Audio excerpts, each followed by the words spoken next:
Semaine décisive pour le budget et pour la France. Évidemment, bataille du budget, c'est en train de devenir une sorte de bataille des patrons et de bataille sur l'emploi. Bonjour Nicolas Bouzou. Bonjour. Vous êtes économiste, vous êtes président du cabinet Asterès. François Bayrou a annoncé le recours au 49.3 et la censure qui pourrait être votée dans la semaine. La France ne peut pas se permettre de ne pas avoir de budget. Voilà ce que dit le Premier ministre et vous êtes à peu près d'accord? Oui, bien sûr, le Premier ministre a parfaitement raison. Il faut un budget. On a bien vu que la censure d'il y a quelques semaines a abouti à encore plus d'incertitudes, à encore plus de désorganisation. Donc, quel que soit ce budget, moi je trouve qu'il n'est pas très bon, mais à la limite, peu importe, je dirais, quel que soit ce budget, il faut absolument qu'il soit voté. Il faut que les parlementaires soient responsables. Ils ne l'ont pas été vis-à-vis de l'économie de notre pays il y a quelques semaines quand ils ont censuré le gouvernement Barnier. Là, il faut qu'ils soient adultes. Quand vous dites qu'il soit adulte, même si ce budget ne me plaît pas trop, pourquoi? Qu'est-ce qui vous plaît pas? Qu'est-ce qui ne vous convainc pas? Ce qui me plaît pas, c'est qu'il est complètement à contre-courant du monde. C'est-à-dire que dans le monde aujourd'hui, on baisse l'imposition sur les entreprises. C'est ce qui se passe aux États-Unis, c'est ce qui va se passer sans doute en Allemagne à la suite de l'élection législative qui a lieu dans quelques jours. Et nous, le choix qui est fait, ça n'est pas de diminuer la dépense ou assez peu, c'est pour l'essentiel, d'augmenter l'imposition sur les entreprises, ce qui va donner beaucoup plus de difficultés à nos entreprises, alors même que la concurrence s'accroît. Donc je pense que c'est une stratégie qui économiquement est mauvaise, mais je le répète, le drame, le côté tragique de la période, c'est qu'il nous faut quand même un budget, même s'il n'est pas terrible. 50 milliards d'euros d'augmentation de recettes fiscales et il nous annonce 30 milliards d'euros de baisse de dépenses, mais on a plus de mal à les voir, les baisses de dépenses. Oui, alors d'ailleurs, les auditeurs n'ont pas forcément vu votre geste, mais enfin vous-même, vous avez j'étais assez flottante sur les dépenses parce que j'ai eu beau poser la question vendredi dernier à la ministre du Budget, exactement, Amélie Montchalin. En gros, elle a botté en touche.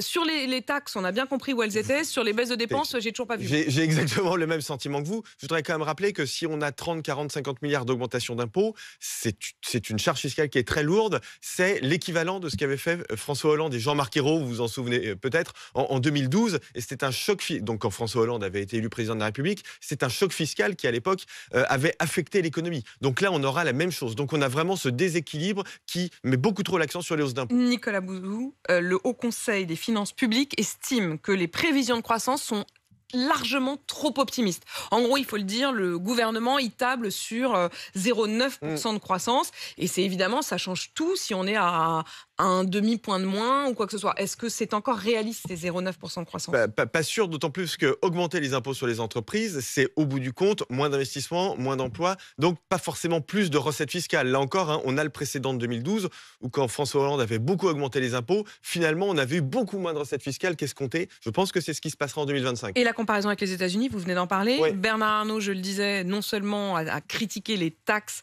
et l'augmentation des taxes en France, mais dans la première partie de sa phrase, il avait surtout dit « Je reviens des États-Unis » et quand on arrive des États-Unis, c'est la douche froide.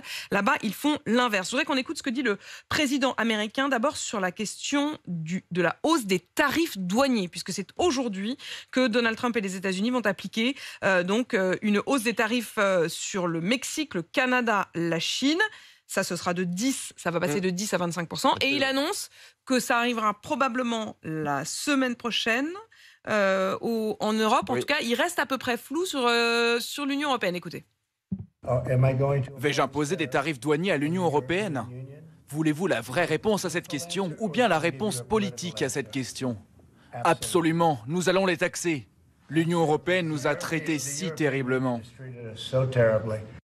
L'Union européenne nous a traités si terriblement, dit Donald Trump. Bon, c'est absurde. Et ce que fait Donald Trump, ce qu'il a fait ce week-end à l'égard du Canada, il le fait au mépris de tous les engagements des États-Unis. Donc c'est d'une brutalité absolument inouïe, mais c'est comme ça et ça va nous arriver. Ça va arriver à l'Europe. Je peux vous dire que les chefs d'entreprise canadiens aujourd'hui sont plus qu'inquiets. C'est un état de guerre économique qui est déclenché quasiment au Canada.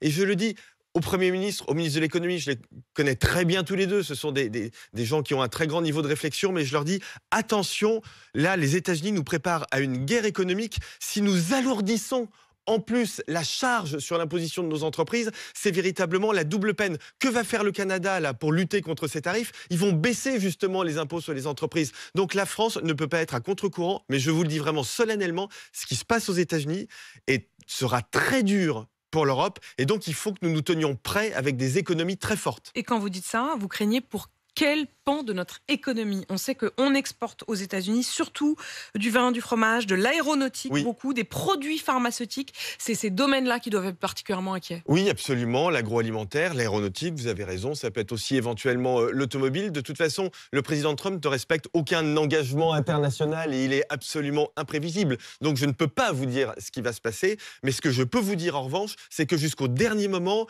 les Canadiens se disaient non, ça n'est pas possible, ça n'arrivera pas. Et c'est arrivé. Et donc, il faut se dire que ça peut arriver de façon massive. Au Canada, c'est 25% de tarifs, comme vous l'avez dit, de droits de douane. Et donc, il faut vraiment que nous gardions ça en tête. Quand je rappelais la phrase de Bernard Arnault, qui commençait quand même par une sorte d'éloge du Trumpisme, je rappelle d'ailleurs que Bernard Arnault, comme d'autres grands patrons français, était présent à l'investiture.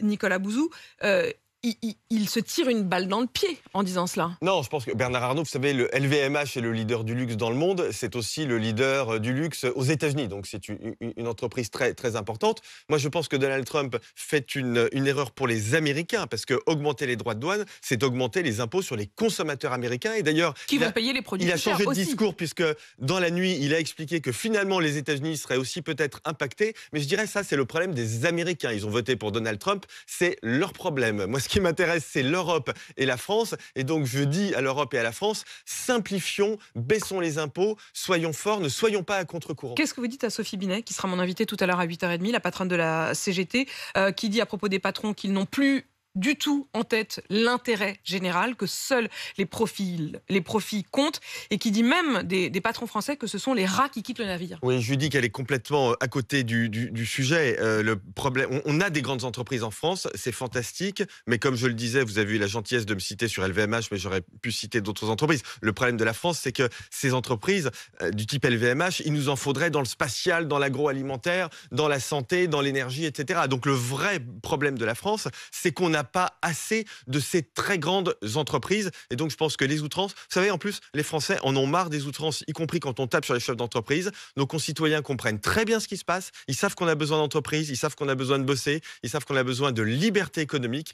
Il ne faut pas se laisser intoxiquer par les voix des extrêmes qui crient partout. Donc, je suis persuadé qu'il y a un espace politique d'ailleurs important pour ça. Et il faut qu'on se serre les coudes parce que avec ce qui se trame aux États-Unis, ça va être compliqué ces prochains mois. Donc pas d'outrance et les syndicats doivent être responsables, comme les parlementaires. Merci Nicolas Bouzou, économiste, président du cabinet Asterès. Merci à vous. Il est 7h51.